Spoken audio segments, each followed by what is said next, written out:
Всего пара сказанных неосмотрительно слов навлекла на Юлию Высоцкую гнев общественности.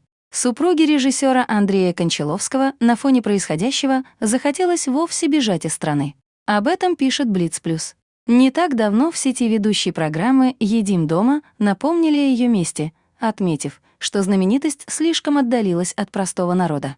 Скандал, видимо, сильно повлиял на женщину. Так, на своей странице в социальных сетях она выложила снимок из Венеции, сделанный около 4 лет назад. Знаменитость затосковала по Италии и захотела избежать окружающих ее в РФ проблем.